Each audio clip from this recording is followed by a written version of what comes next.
What would make a seemingly ordinary pharmacy worker with no criminal record confess to one of the most notorious murders in recent American history? Richard Allen's reported jailhouse confessions sent shockwaves through the Delphi case, but they're just the beginning of the disturbing evidence trail. In the next 20 minutes, I'll walk you through the forensic breadcrumbs investigators followed for 6 years. From the initial recording on Liberty German's phone to the discovery of Allen's internet search history that revealed dark obsessions hidden behind a neighborly smile. The question isn't just how they caught him, but how he avoided capture for so long. February 13th, 2017 dawned cold and white in Delphi, Indiana. Fresh snow blanketed the ground, transforming the small Midwestern town into a winter postcard. Schools were closed, giving local teenagers an unexpected gift, a free Monday in the middle of February. For 14-year-old Liberty Libby German and 13-year-old Abigail Abby Williams, this snow day presented the perfect opportunity for adventure. The two 8th graders were inseparable friends with a shared love of the outdoors. When Libby's older sister dropped them off near the abandoned Monon High Bridge trail around 1:30 that afternoon, nothing seemed out of the ordinary. The girls planned to explore and take photos along the scenic trail that followed an old railroad track, crossing over Deer Creek on a towering, rusted trestle bridge that stood nearly 60 feet above the water. They wore winter jackets against the February chill, Abby in a blue coat with a heart pattern, Libby in a checkered one. With their whole lives ahead of them, the teenagers set off laughing, their footprints marking a path in the thin layer of snow. They carried only Libby's phone, which they used to document their adventure with pictures and videos posted to social media. At 2:07 p.m., Libby uploaded a photo to Snapchat showing Abby walking across the imposing railroad bridge, arms slightly outstretched for balance on the narrow path. That Snapchat post would be the last time anyone saw the girls alive. The peaceful afternoon began to unravel into dread when Libby's father arrived at the predetermined pickup spot at 3:15 p.m. The girls weren't there. He called Libby's phone repeatedly. No answer. He texted. Nothing.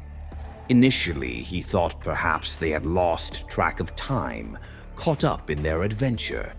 But as minutes stretched into an hour, casual concern transformed into gnawing fear. By early evening, both families were frantic. They retraced the girls' steps to the trail, calling their names into the winter woods as darkness began to fall. Word spread quickly through Delphi, a close-knit community of just 3,000 residents where everyone knew each other and bad things simply didn't happen. Within hours, dozens of volunteers had joined the search, combing the trails with flashlights, hoping to find two teenagers who had merely lost their way in the gathering darkness. Police officers, firefighters, and conservation officers coordinated search efforts throughout the night. Temperatures dropped below freezing. The families held out hope that perhaps the girls had found shelter somewhere, waiting to be discovered. Law enforcement issued a silver alert, although they believed the teenagers were likely still in the wooded area surrounding the trail and creek. The first light of Valentine's Day brought the news every searcher had been praying against. At approximately 12:15 p.m. on February 14th, search teams discovered two bodies on the north bank of Deer Creek, about half a mile east of the bridge. They lay in a small ravine on a private property adjacent to the trail, approximately 50 feet from the water. The peaceful community of Delphi instantly transformed into the center of a double homicide investigation. Indiana State Police and the FBI quickly joined local authorities. Yellow crime scene tape cordoned off acres of woodland. The trails where families once hiked became the site of methodical evidence collection. Investigators worked to process the scene before the weather could compromise crucial evidence. Authorities handled the case with remarkable secrecy from the start. They released no details about how the girls died, what weapons might have been used, or whether they had been sexually assaulted. This strategic silence would become a hallmark of the investigation, a decision designed to ensure that when they finally identified a suspect, only the killer would know certain details about the crime. But even as investigators withheld information, they made a startling discovery that would drive the case forward. When they recovered Libby's phone, they found something extraordinary. Evidence that the teenage girl had captured images and audio of the man believed to be their killer. In what must have been moments of escalating fear, Libby had the presence of mind to activate her phone's camera. "This young lady is a hero, there's no doubt," Indiana State Police Sergeant Tony Slocum would later tell the media. To have enough presence of mind to activate the video system on her cell phone to record what we believe is criminal behavior about to occur, there's no doubt in our minds that she's a hero. The video revealed a man walking on the bridge toward the girls. He wore blue jeans, a blue jacket, and a hoodie or hat that partially obscured his face. More chilling than the grainy images was the audio. A man's voice, low and commanding, ordering, "Guys, down the hill." 4 simple words. 4 words that captured a killer's voice directing 2 teenagers to the location where they would die. 4 words that would be played on news broadcasts across America, hoping someone would recognize the voice of a murderer. Within days, these recordings became the centerpiece of the investigation. Police released a still image from the video on February 15th, followed by the audio clip on February 22nd. The haunting voice and blurry image of Bridge Guy, as he came to be known, would become infamous, a ghost-like figure that thousands would attempt to identify in the years to come. The murders shattered Delphi's sense of safety. Parents who once let their children roam freely now kept them close. The historic trails that had been sources of community pride became symbols of tragedy. Every unfamiliar face in town drew suspicious glances. The case dominated national headlines, with major news networks broadcasting from the once obscure Indiana town. While the community mourned, investigators worked tirelessly. They established a dedicated tip line that would eventually receive over 30,000 leads. They interviewed hundreds of people with connections to the area. They created a multi-agency task force devoted solely to finding the man on the bridge. Meanwhile, the families of Libby and Abby faced the unbearable. Funerals were held where 2 caskets sat where graduation caps should have been years later. Purple ribbons, Abby's favorite color, and teal ones, Libby's favorite, appeared throughout town on trees, mailboxes, and storefronts. The community raised funds for memorials and a scholarship fund in the girls' names. What made the case particularly haunting was the knowledge that Libby had inadvertently documented their final moments. The phone that had been used for innocent Snapchats earlier that day had captured crucial evidence. This digital breadcrumb, extraordinary in its existence, would prove maddening in its limitations, clear enough to know the killer was there, yet frustratingly insufficient to immediately identify him. The recording represented both hope and torment, concrete evidence of the perpetrator, yet not enough for an instant identification. Investigators believed that someone would recognize the man's walk, his clothing, or his voice. They were right. But that recognition would take far longer than anyone expected. That blurry figure on the bridge would become one of crime's most analyzed images. Yet somehow its subject remained invisible to justice for years. The cruel irony of the Delphi case. While the killer's face and voice were broadcast across America, he continued to move through his daily routines, perhaps even handling prescriptions for the families of the girls he murdered. Within days of discovering Abby and Libby's bodies, investigators took an unprecedented step. On February 15, 2017, they released a grainy still image extracted from Libby's phone. The photo showed a man walking along the weathered planks of Monon High Bridge, dressed in blue jeans and a blue jacket, his head slightly lowered. The quality was poor, pixelated, and blurry, but it was unmistakably the figure of a man approaching the girls in their final moments. This ghostly image would soon appear on every television screen, newspaper front page, and social media feed across the country. A week later, on February 22nd, investigators doubled down on their public appeal. They released an audio clip, just 3 words long. Down the hill. The male voice was commanding but eerily calm. Authorities hoped someone would recognize that voice, a neighbor, a co-worker, a friend. They believed the combination of image and voice would quickly lead to an identification. After all, how many men in the small town of Delphi could match both that silhouette and that voice? Law enforcement officials expressed confidence.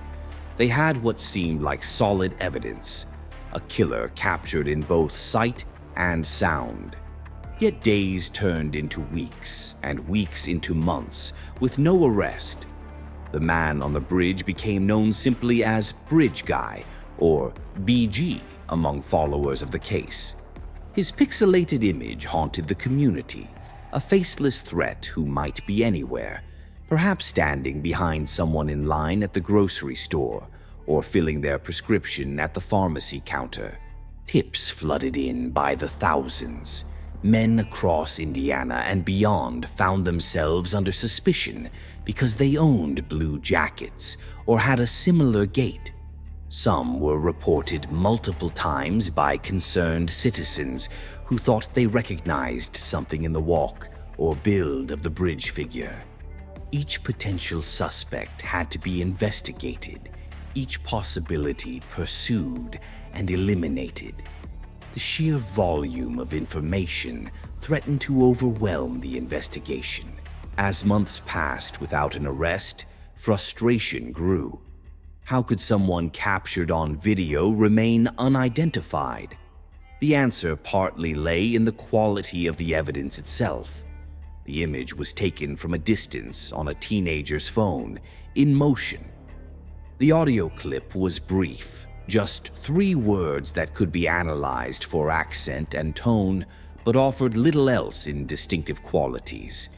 It was both tantalizingly close to a solution and maddeningly insufficient. The investigation took a bewildering turn in April 2019, more than 2 years after the murders. Police released a second sketch of the suspect, one that looked strikingly different from the first sketch they had circulated in July 2017. Where the original showed an older man with a goatee and hat, the new sketch depicted a younger-looking man with different facial features. Law enforcement made the startling announcement that the new sketch was actually their main person of interest, and the previous sketch was now considered secondary. This dramatic shift left the public confused and concerned. Had investigators been focusing on the wrong suspect profile for 2 years? Indiana State Police explained that new information had come to light, directing them toward a different suspect than originally thought. They clarified that the second sketch did not depict the same person as the first sketch. a distinction that raised more questions than it answered. "We believe you are hiding in plain sight," Indiana State Police Superintendent Doug Carter said at the press conference announcing the new sketch, his voice tight with emotion. He addressed the killer directly. "We likely have interviewed you or someone close to you." The statement was prophetic in ways no one could have imagined. While the public's attention shifted to this new, younger-looking suspect, the actual killer continued his life in Delphi, perhaps even following news coverage of the case. He went to work, interacted with community members, and existed as a seemingly ordinary resident of the small town, still grieving its devastating loss. What investigators didn't realize, or had somehow overlooked, was that they had already interviewed the man responsible. Richard Allen, a CVS pharmacy technician who had lived in Delphi for years, had been questioned by police in 2017.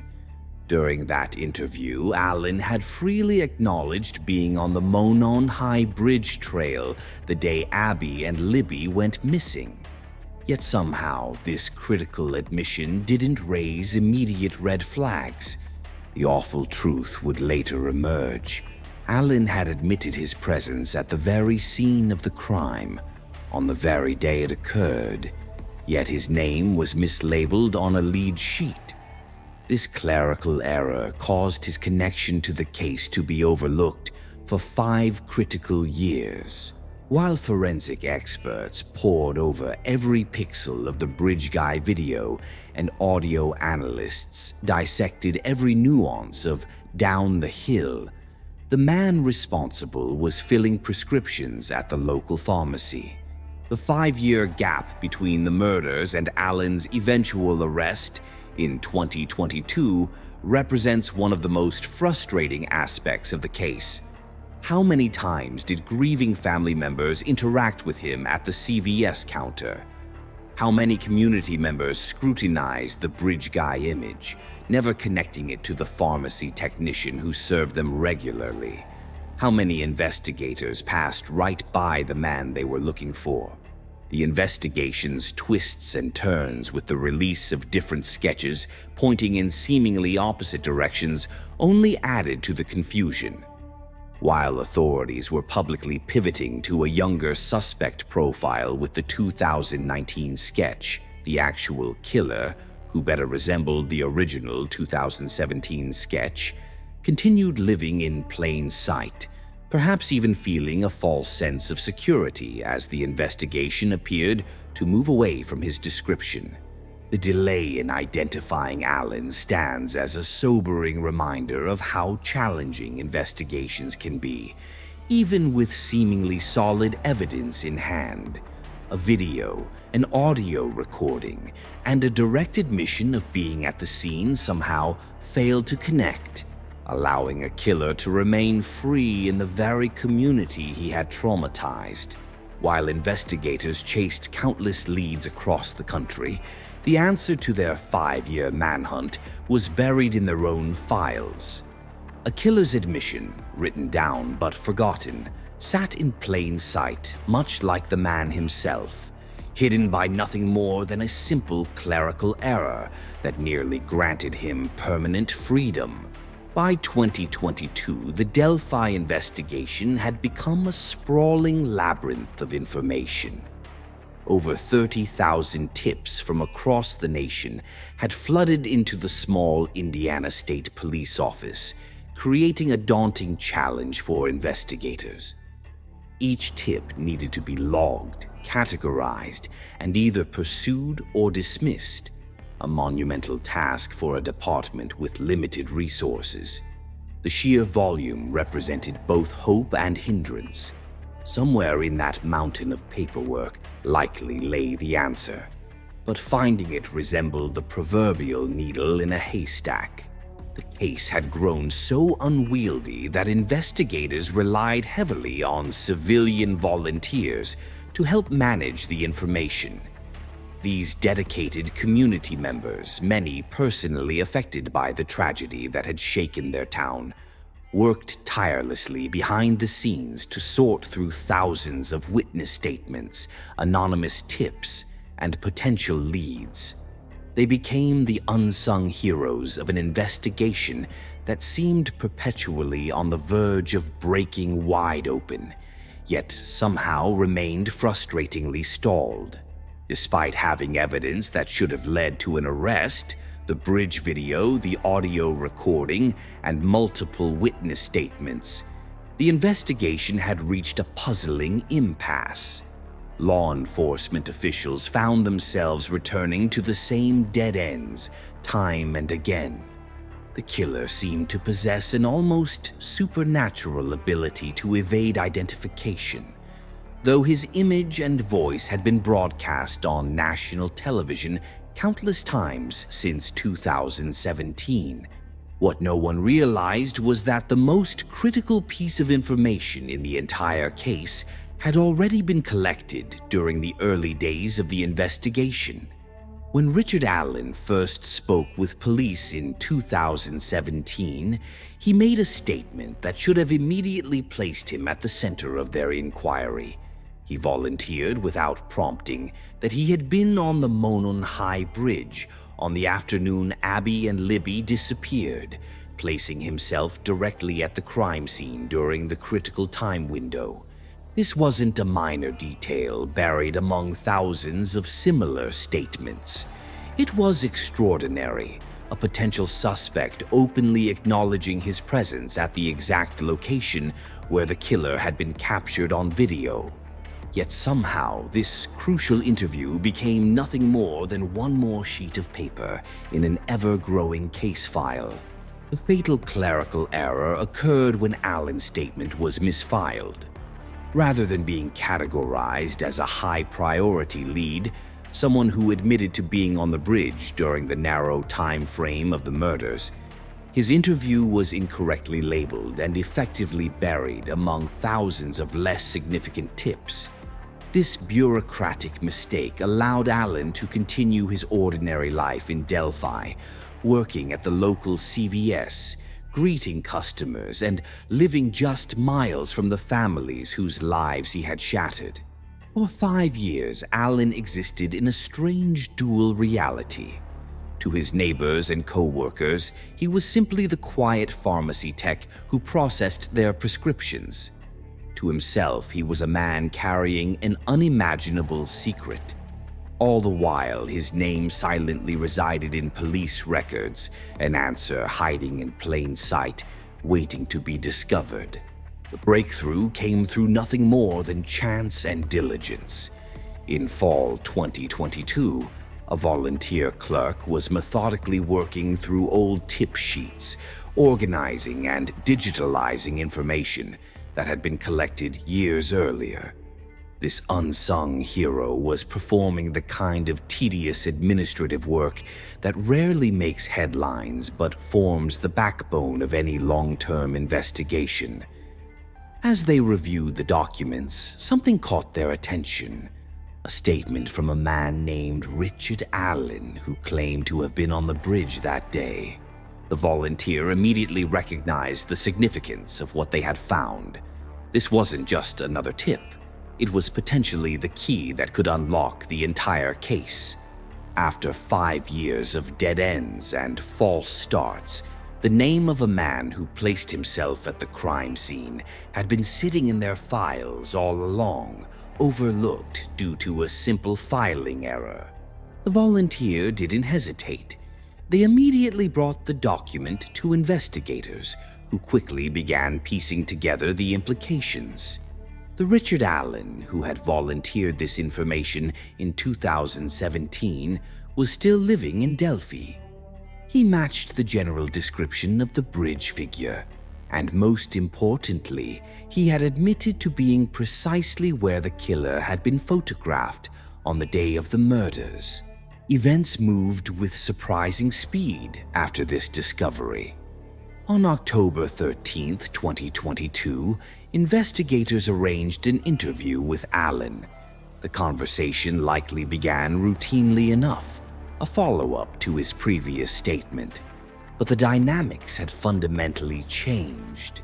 This time, investigators were approaching him not as a potential witness, but as their prime suspect. Less than 2 weeks after this interview, on October 26, 2022, Richard Allen was arrested for the murders of Abby Williams and Libby German. The 5-year manhunt that had consumed countless investigative hours, generated nationwide media attention, and tormented a grieving community had been resolved not through sophisticated forensics or cutting-edge police work, but through the discovery of information that had been in police possession since the earliest days of the investigation. The irony was both painful and profound. While investigators had been searching the country for their suspect, he had been living and working in Delphi the entire time. While they struggled to identify the man on the bridge, they already had a statement from that very man acknowledging his presence there. And while the community lived in fear that a killer might strike again, he continued serving them from behind the pharmacy counter at the local CVS. The case revealed a sobering reality about criminal investigations in the digital age. Despite unprecedented technological advantages, the video and audio evidence from Libby's phone, the national exposure through media and social networks, and modern forensic capabilities, the case ultimately hinged on proper information management. A single misfiled document had nearly granted permanent freedom to a man who had allegedly committed one of Indiana's most heinous crimes. Beyond the crucial misfiled document, a tiny piece of metal would ultimately transform a tenuous investigation into a compelling case against Richard Allen. For 5 years, while detectives scoured thousands of tips and followed countless leads, a silent witness to the crime had been sitting in their evidence storage all along. An unspent .40 caliber bullet discovered near the bodies of Liberty German and Abigail Williams. This small, unfired round would become the physical link between suspect and crime scene that investigators had desperately sought for years. When crime scene technicians processed the wooded area near Deer Creek in February 2017, they meticulously cataloged every potential piece of evidence. Among the items recovered was this single unfired bullet, a puzzling find that investigators couldn't immediately explain. Why would a bullet that had never been discharged be present at a murder scene? Was it dropped accidentally, ejected during a weapon malfunction, or left behind deliberately? For years, this question lingered as the bullet remained just another piece in a frustrating puzzle. The bullet's significance remained hidden until October 2022, when Richard Allen's name resurfaced through the discovery of that misfiled interview form. As investigators quickly pieced together information about their newly identified suspect, they made a critical discovery. Allen owned a Sig Sauer P226.40 caliber handgun, the same caliber as the bullet found at the crime scene. This connection immediately elevated the unspent round from curious evidence to potential smoking gun. During their October 13, 2022 interview with Allen, investigators asked specific questions about his firearms. Without hesitation, Allen confirmed he had owned the Sig Sauer pistol since 2001 and had maintained continuous possession of the weapon throughout the intervening years, including February 2017. This admission provided the timeline investigators needed, placing that specific gun in Allen's possession when Abby and Libby were killed. The investigation now took a forensic turn. Ballistics experts know that each firearm leaves unique microscopic markings on bullets and casings that pass through it, essentially a mechanical fingerprint that can link ammunition to a specific weapon. After seizing Allen's Sig Sauer following his arrest on October 28, 2022, forensic analysts began the meticulous process of comparing the unspent bullet from the crime scene to Allen's gun. The results, according to court documents, were definitive. The bullet recovered near the girls' bodies matched Allen's Sig Sauer P226 with microscopic markings specific to his weapon, creating a forensic link that prosecutors would describe as irrefutable. This wasn't merely circumstantial evidence. It was physical proof placing Allen's gun at the exact location where Abby and Libby were killed. For prosecutors, this evidence represented a turning point. After years of grainy photos, voice recordings, and thousands of tips, they finally had tangible, scientific evidence connecting Richard Allen directly to the crime scene. The unfired bullet transformed their case from one built on circumstantial connections to one anchored by physical forensic evidence, the kind juries find most compelling. The presence of an unfired bullet at a murder scene tells its own story, one that prosecutors carefully constructed for their case.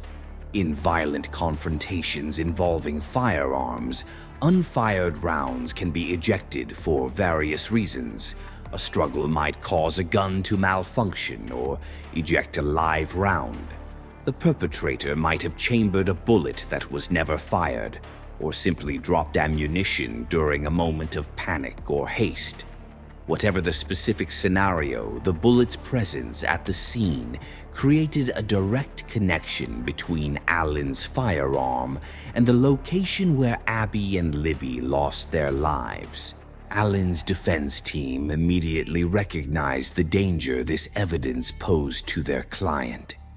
They launched a vigorous challenge to the ballistic analysis, claiming that the forensic examination was insufficient to definitively link the bullet to Allen's specific firearm. Their strategy hinged on creating reasonable doubt about the reliability of ballistic matching, a technique that, while generally accepted in forensic science, has faced increasing scrutiny in recent years. The defense's challenge represents a common strategy in cases involving ballistic evidence. While forensic experts maintain that microscopic markings on bullets are unique to each firearm, similar to how fingerprints are unique to each person, defense attorneys often argue that these comparisons involve subjective human interpretation rather than purely objective scientific measurement. By questioning the methodology and reliability of the ballistic match, Allen's attorneys hoped to undermine what had become the prosecution's strongest physical evidence. For investigators who had pursued justice for 5 long years, the ballistic evidence represented vindication. The same gun that Allen admitted owning since 2001, the weapon he acknowledged having in his possession when Abby and Libby disappeared, had left its microscopic signature on a bullet found near their bodies. This wasn't coincidence or misinterpretation. It was forensic science creating a direct line between suspect and crime scene. The bullet's discovery also raised uncomfortable questions about the investigation's earlier phases. Had this critical piece of evidence been properly prioritized from the beginning? Could connections have been made sooner if investigators had focused more attention on this ballistic evidence? These questions highlight the challenges of managing complex investigations with thousands of pieces of evidence and limited resources. Ballistic matching has long been a cornerstone of forensic science in cases involving firearms. The The technique relies on the principle that the manufacturing process of each firearm creates unique microscopic patterns on its barrel, firing pin, and other components. When a bullet passes through a gun or a cartridge is loaded and ejected, these distinctive patterns leave their mark on the ammunition.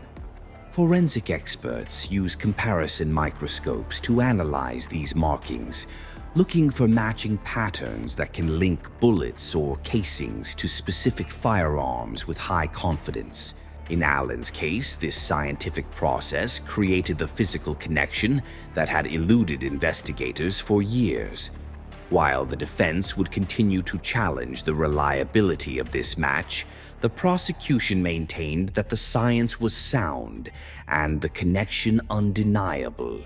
The unfired bullet had spoken, and its testimony implicated Richard Allen's gun in one of Indiana's most notorious crimes.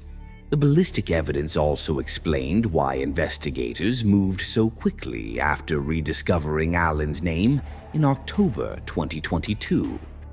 Within days of their interview acknowledging his presence on the bridge, police obtained a search warrant for his home, seized his firearms, and arrested him.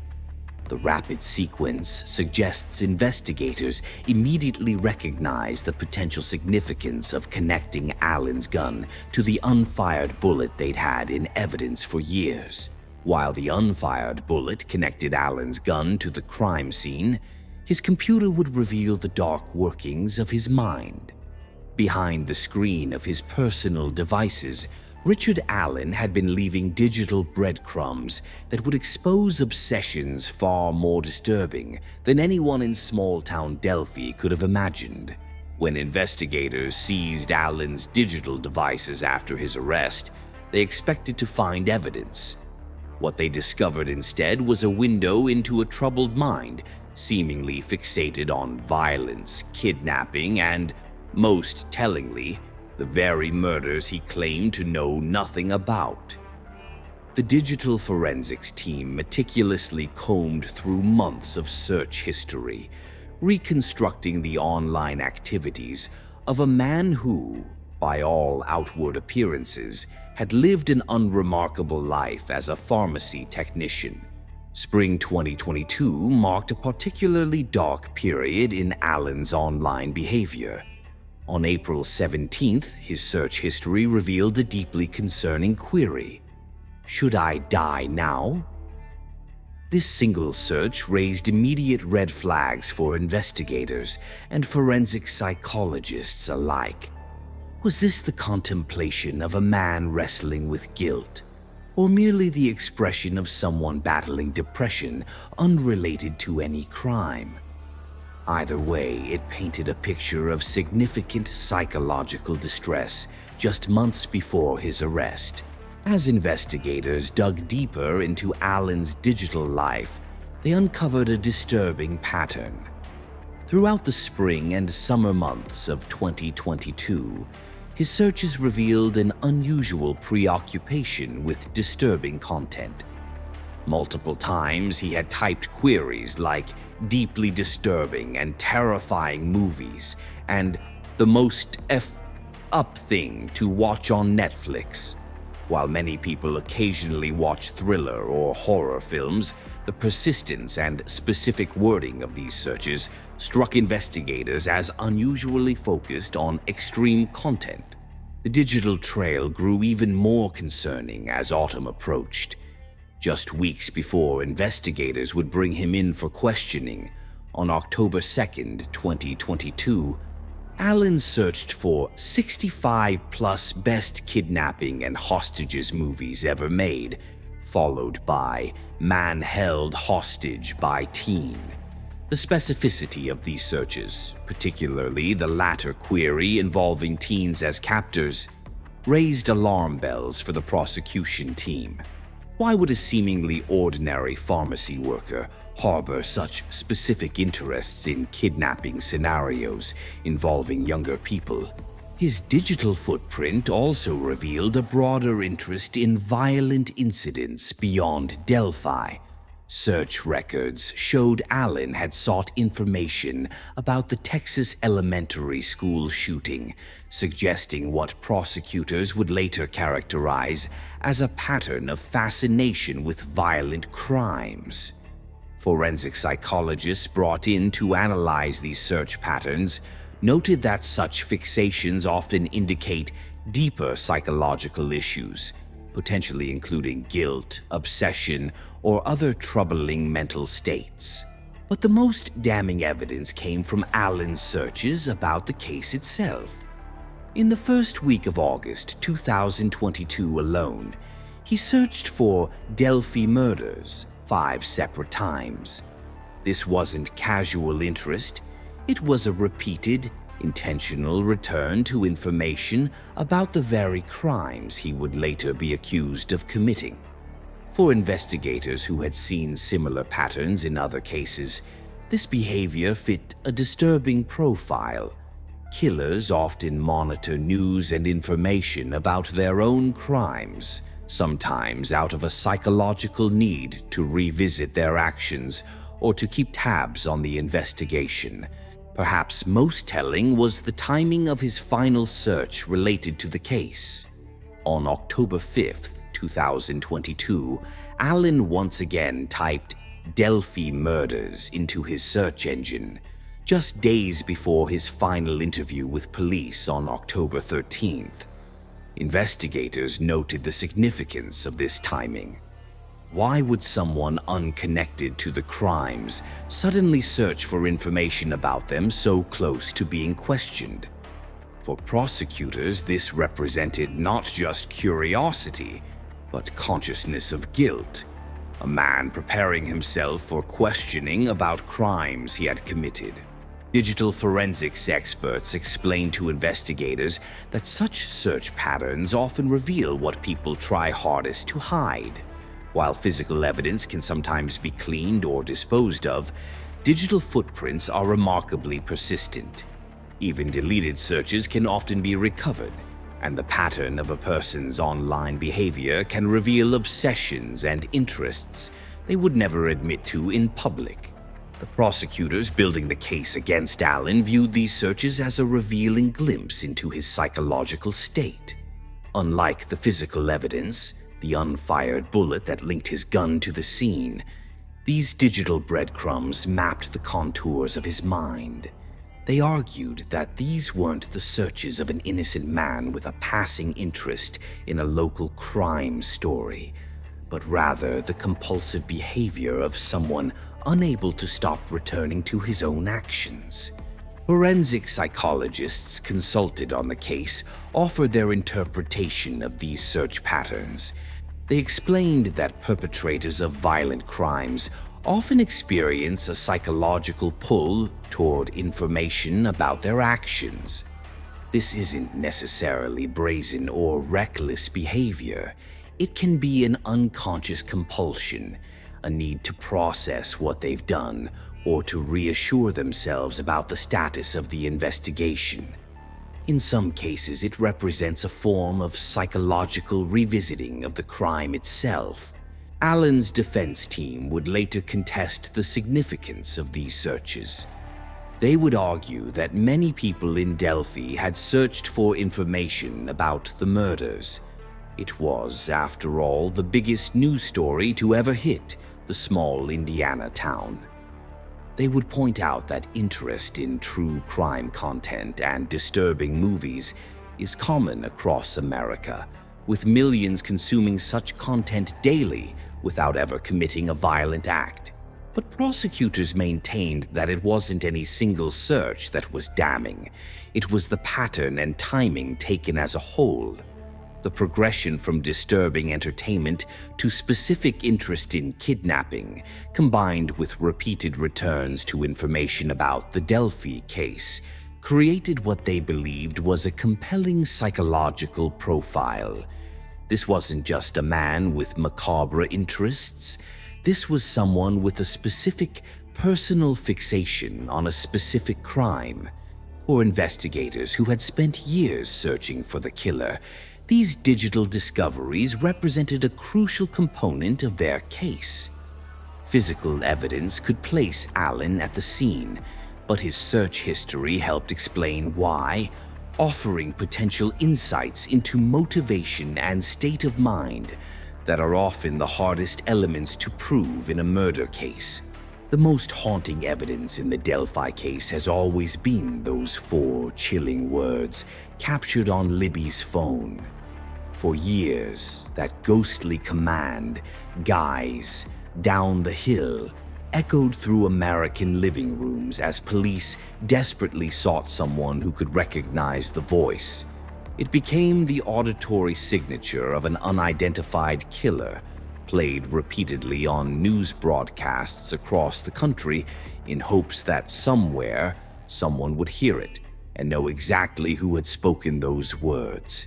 But despite thousands of tips and countless public appeals, the voice remained just that, an anonymous specter haunting the investigation, until Brian Harshman listened. After Richard Allen's arrest in October 2022, law enforcement assigned Indiana State Police Master Trooper Brian Harshman a seemingly mundane but potentially crucial task: monitor Allen's prison phone calls. What began as routine surveillance would eventually transform into one of the investigation's most significant breakthroughs. Over the course of several months, Harshman immersed himself in Allen's voice, listening to approximately 700 recorded calls the pharmacy technician made to his family from behind bars. These weren't casual listening sessions. Each call represented an opportunity for Harshman to build a comprehensive auditory profile of Allen's speech patterns. Every inflection, every pause, every unique vocal mannerism contributed to Harshman's growing familiarity with how Allen communicated. The trooper was, in essence, becoming an expert in one man's voice, building a mental catalog of Richard Allen's unique speech characteristics through hundreds of hours of focused listening. While voice recognition isn't as definitive as DNA or fingerprints, experts know that human speech contains numerous identifying features. The way someone pronounces certain vowels, their cadence when asking questions, the subtle shifts in pitch during emotional moments. These elements create what amounts to an auditory fingerprint. For Harshman, each call added another layer of detail to this developing vocal profile, bringing him closer to a potential identification that could connect Allen directly to the crime. The enhanced audio from Libby's phone had been examined by numerous investigators over the years, but Harshman possessed something they didn't: an unprecedented familiarity with Allen's voice acquired through months of intensive exposure. This gave him a unique perspective that no previous investigator could claim, creating the conditions for what prosecutors hoped would be a breakthrough moment in the case. That moment came during the trial when prosecutors played the enhanced Bridge Guy audio recording. The courtroom fell silent as those now infamous words rang out. When asked if he recognized the voice commanding the girls down the hill, Harshman's response was unwavering. "The voice is Richard Allen." His declaration represented more than just another piece of evidence. It potentially provided a direct auditory link between the defendant and the crime scene, connecting Allen's voice to the last moments of Abby and Libby's lives. What made Harshman's identification particularly significant was its potential to close a crucial gap in the prosecution's case. While the ballistic evidence connected Allen's gun to the crime scene and his digital footprint suggested a fixation on the murders, the voice identification offered something more intimate. It placed Allen's actual words at the scene, giving him agency in directing the victims to the location where they would be killed. But like many elements of this complex case, the voice identification didn't go unchallenged. Defense attorneys immediately questioned the reliability of Harshman's conclusion. They pointed out that Allen had been taking various medications while incarcerated, which could have significantly altered his voice compared to how it would have sounded in February 2017. This created reasonable doubt about whether the voice patterns Harshman had become so familiar with accurately represented Allen's speech at the time of the murders. The defense's argument highlighted broader concerns about voice identification in criminal cases. Unlike fingerprints or DNA, which rely on scientific measurement and statistical probability, voice recognition often involves subjective judgment. Factors such as recording quality, background noise, emotional state, and even health conditions can dramatically alter how someone sounds. The brief, muffled nature of the original recording from Libby's phone, captured outdoors on a windy February day, added further complications to any definitive identification.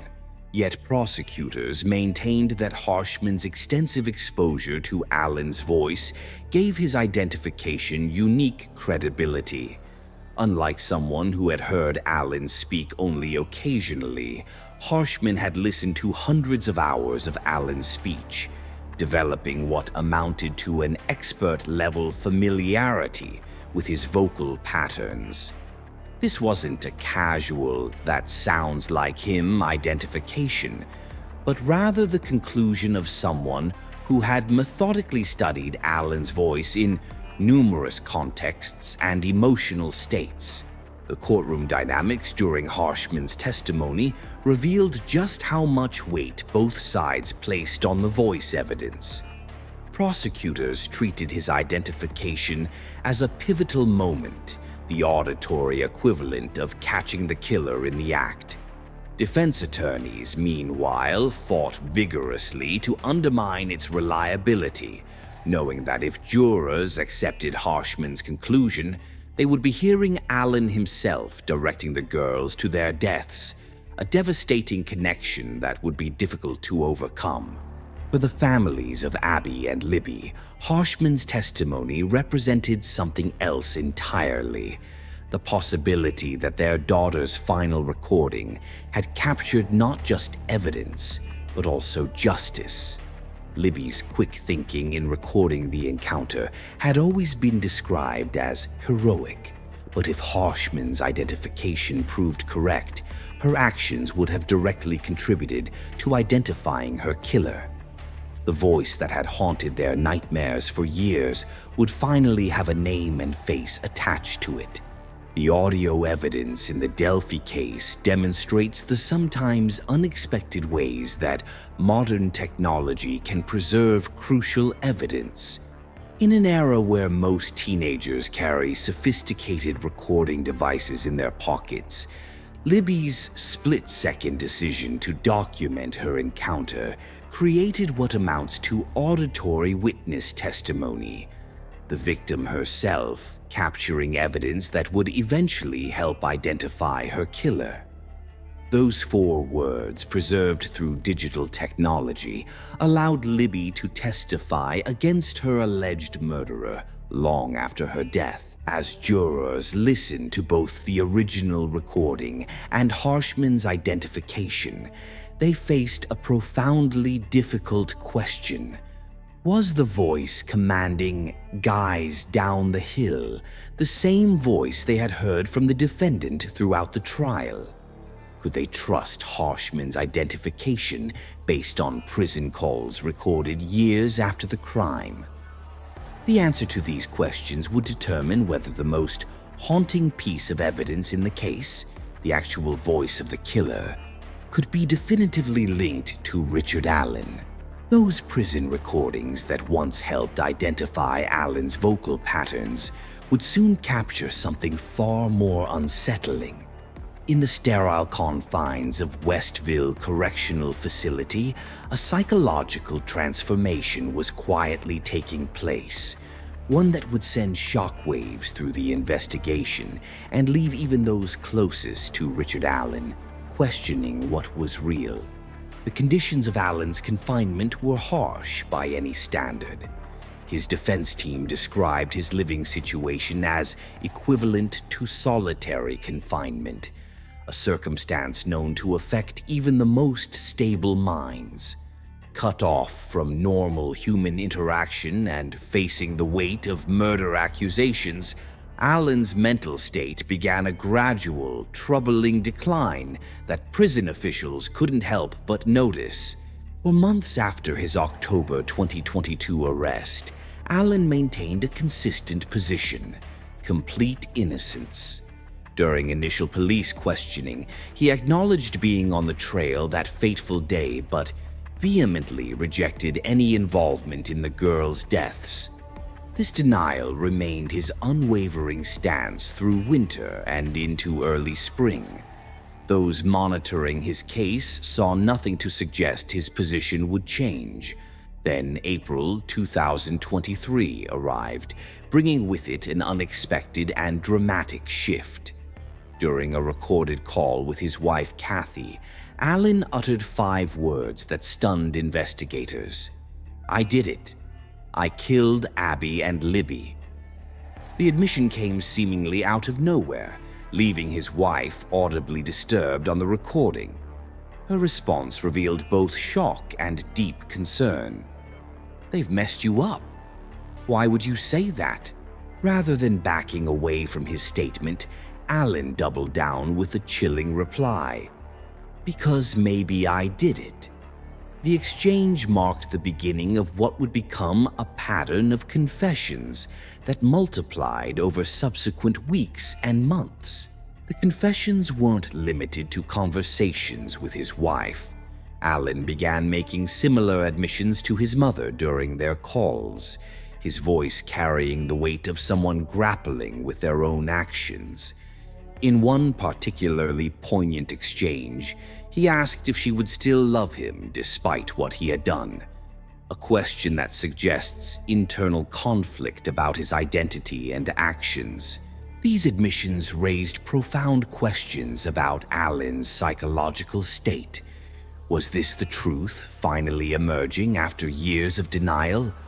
Or was this the product of a mind fracturing under the pressure of isolation and accusation? Prison records from this period show Allen expressing that he was definitely losing his mind during a May 10, 2023 call, offering a troubling glimpse into his deteriorating mental condition. By summer, Allen's confessions had reached his prison therapist, Dr. Monica Walla. Her August 2023 report contained disturbing new details. Allen had reportedly described following Abby and Libby on the bridge and admitted his initial intention was to rape them. This plan changed, he claimed, upon noticing a van in the vicinity, a detail that aligned with witness statements from the investigation. The specificity of these admissions went beyond vague acknowledgments of guilt, adding credibility to his statements. For prosecutors, these confessions represented a windfall of evidence. Allen had reportedly made at least 61 incriminating statements while incarcerated, nearly all coming after months of maintaining his innocence. These weren't just repetitive admissions of guilt, but included specific details about the crime scene and circumstances that aligned with existing evidence. The sheer volume and consistency of these statements made them difficult to dismiss as mere fabrications. The timing of Allen's mental shift raised significant questions about what happened during his confinement. Prison medical records revealed that around the same time his confessions began, Allen had been prescribed a cocktail of medications by prison officials. These pharmaceuticals, the defense would later argue, could have profoundly altered both his mental state and even the sound of his voice, a critical point given the voice identification evidence from the bridge recording. Allen's dramatic shift from steadfast denial to repeated confession left those around him struggling to understand what was happening. His wife's reaction, "They've messed you up," suggests she believed external factors rather than guilt were driving his statements. For her, the man on the phone wasn't speaking truth, but expressing a mind under tremendous duress, perhaps saying what he thought others wanted to hear. The prosecution and defense presented sharply contrasting interpretations of these confessions. Prosecutors argued that Allen's admissions represented the truth finally emerging after the weight of evidence and conscience became too heavy to bear. They pointed to the specific details in his confessions, like the van near the crime scene, as proof that these weren't fabricated statements, but genuine admissions from someone with first-hand knowledge of the murders. The defense painted a different picture altogether. They argued that Allen's confessions were the tragic product of psychological deterioration brought on by harsh confinement conditions and medication effects. A man held in isolation, facing a potential life sentence, and medicated with powerful drugs might say anything, including falsely confessing to crimes he didn't commit. This phenomenon isn't without precedent in criminal cases, where false confessions have led to wrongful convictions. Allen's mental state became a central issue in the case. His documented statement that he was definitely losing his mind offered a troubling window into his psychological condition. Was this the breakdown of a guilty man finally confronting his actions, or was it evidence that his confessions couldn't be trusted? The answer to this question would significantly impact how jurors interpreted his incriminating statements. Dr. Waller's documentation of Allen's therapy sessions added another layer of complexity. As his prison therapist, she was positioned to assess his mental state professionally.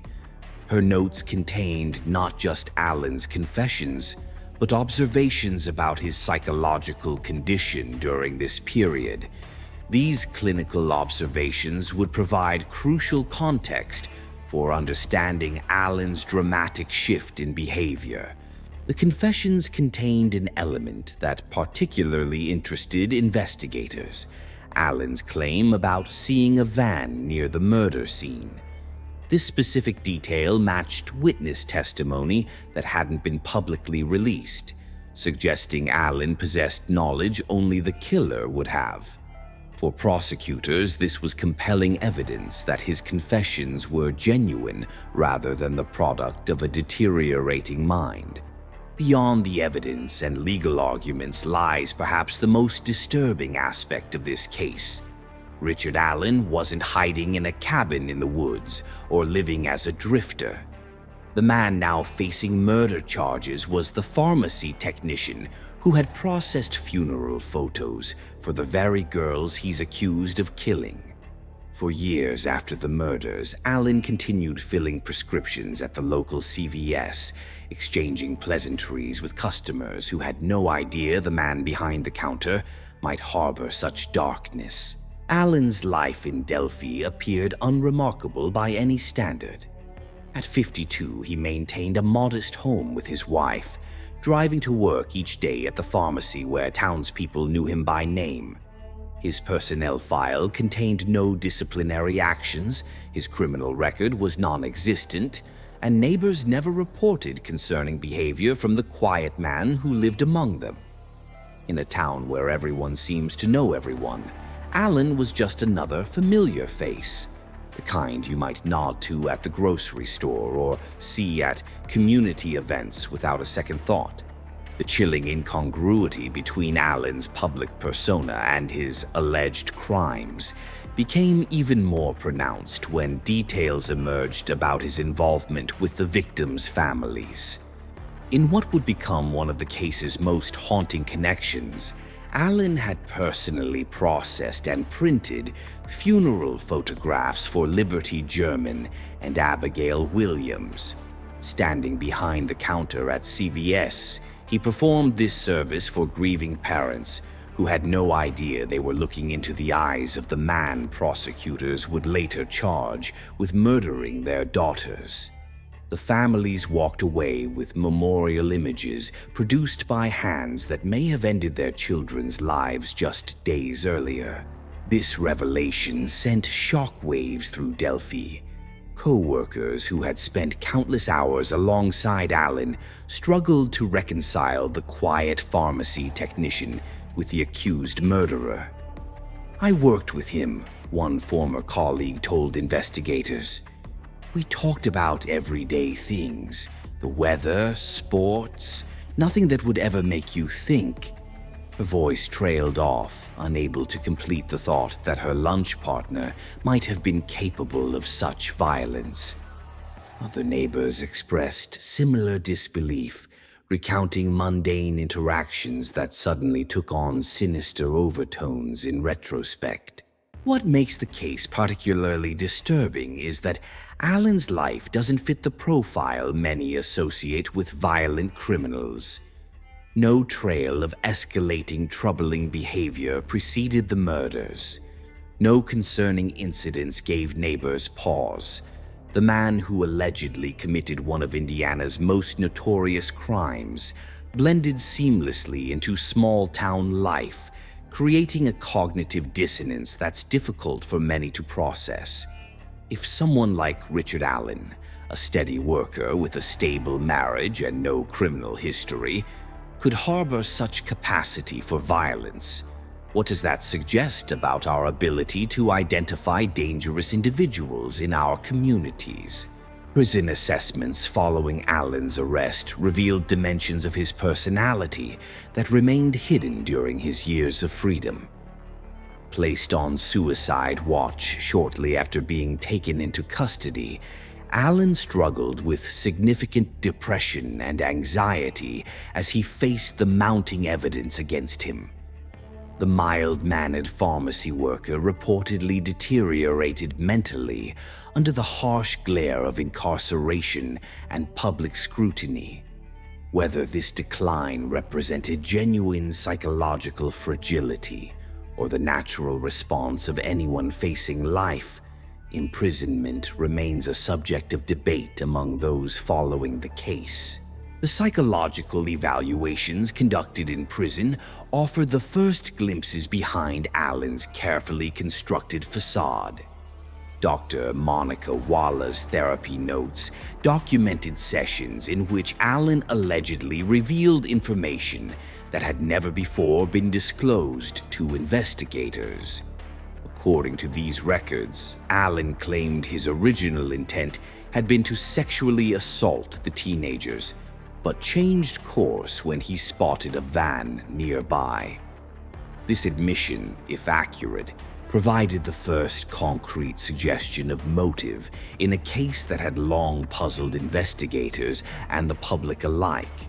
Allen's apparent ability to compartmentalize, to allegedly commit murder and then return to normal life without raising suspicion, points to psychological mechanisms that experts find particularly troubling.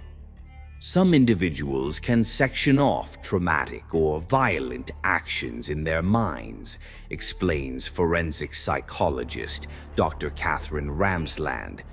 They create mental barriers between their different selves that allow them to function in society despite having committed heinous acts.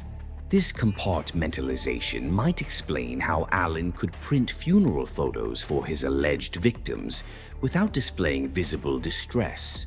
The case forces uncomfortable questions about how we perceive danger. Society often expects monsters to look monstrous, to bear some outward manifestation of their inner darkness. We want to believe we could identify a killer by some telltale sign, some behavioral red flag that would alert us to danger. Richard Allen challenges this comforting fiction. From all outward appearances, he was simply the man who filled prescriptions, not someone who would become the subject of Indiana's most notorious murder investigation. Criminologists suggest that this disconnect between appearance and action makes certain offenders particularly dangerous. The most effective predators are those who can maintain a convincing veneer of normalcy, notes criminal profiler John Douglas. They understand social expectations and can mimic appropriate behaviors while concealing their true nature.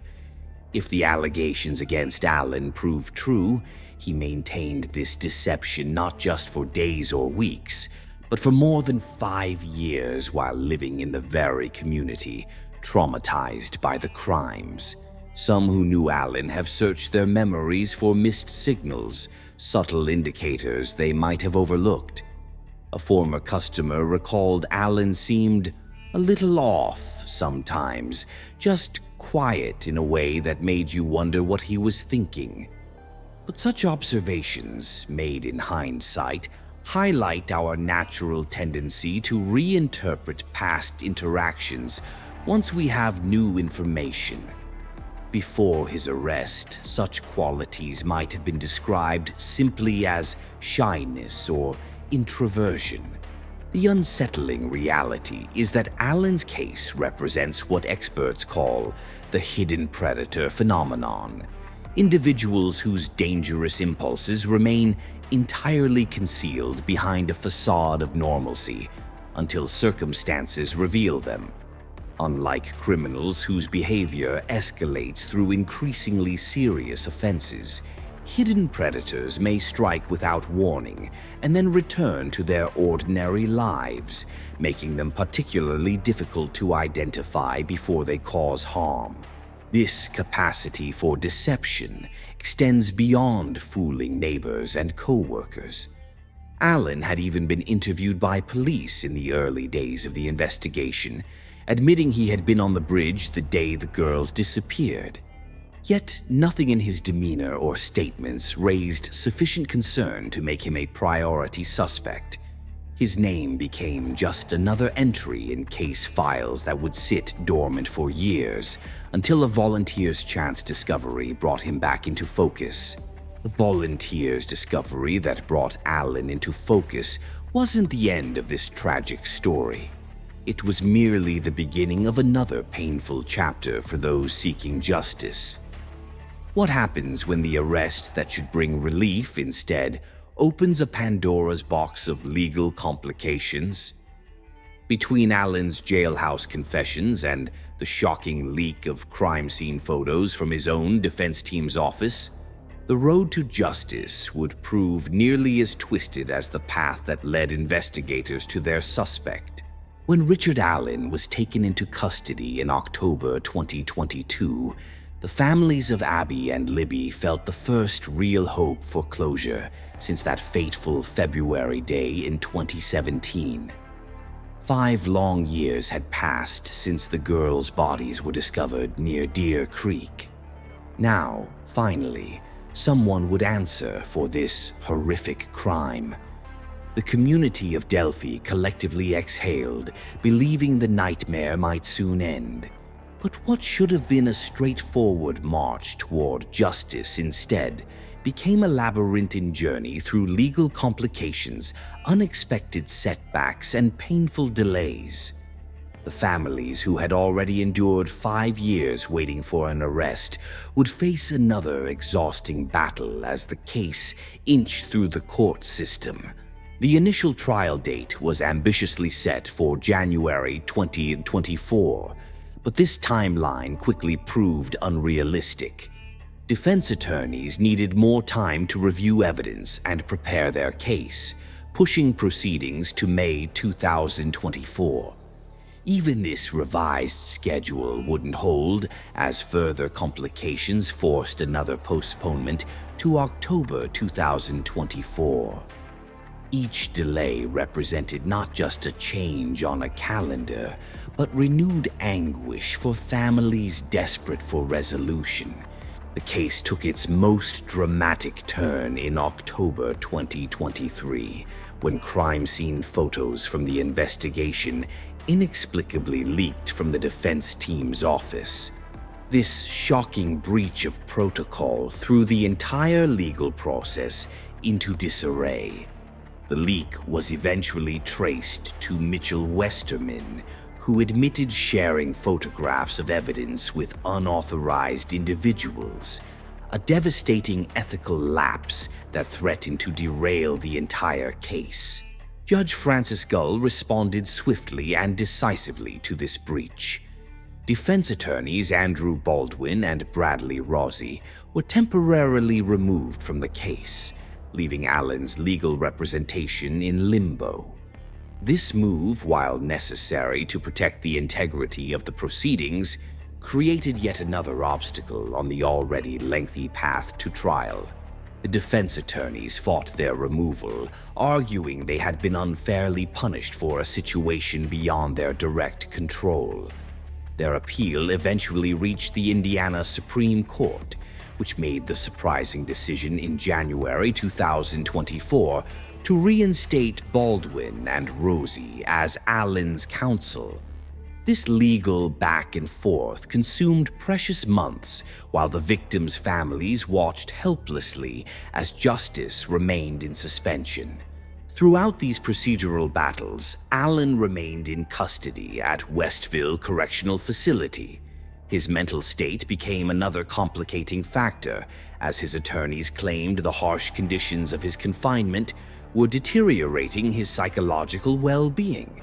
This argument gained unexpected momentum in June 2023, when prosecutors revealed Allen had made multiple confessions while incarcerated. The defense team immediately moved to have these admissions excluded from evidence, arguing they couldn't be trusted, given Allen's allegedly deteriorating mental condition.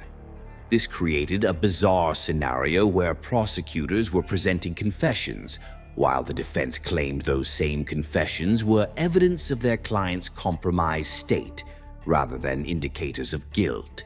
The legal proceedings turned increasingly complex as motions and counter-motions piled up. Document filings grew into the hundreds, creating a paper trail almost as convoluted as the investigation itself. Each filing represented another layer of complexity that would require unraveling before the case could move forward. Meanwhile, the families of Abby and Libby watched as months turned into years. The calendar pages turned relentlessly.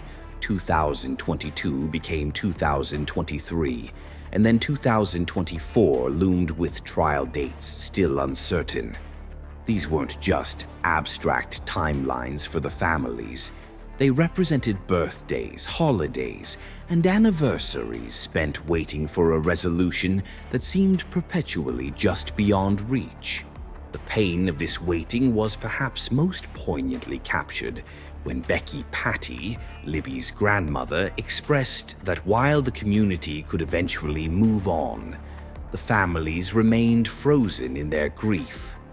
For those of us directly involved, the case will never really end. We live with this every single day. For the prosecutors, the delays created additional challenges.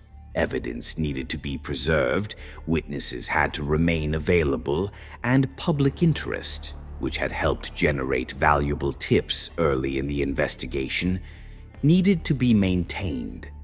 The longer the case stretched on, the more these factors became concerns.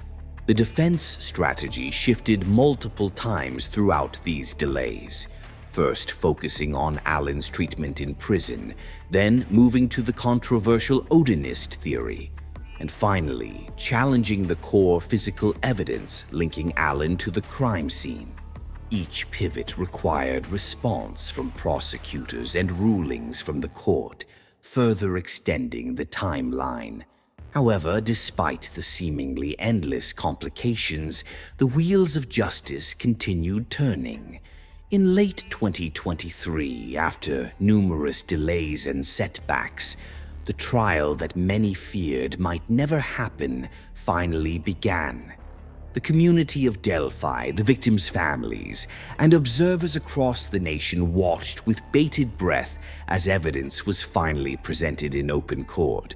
After 4 weeks of testimony and 4 days of deliberation, a reflection of how meticulously the jury considered the evidence, a verdict was finally reached on November 11th, 2023. Richard Allen was found guilty of murdering Liberty German and Abigail Williams.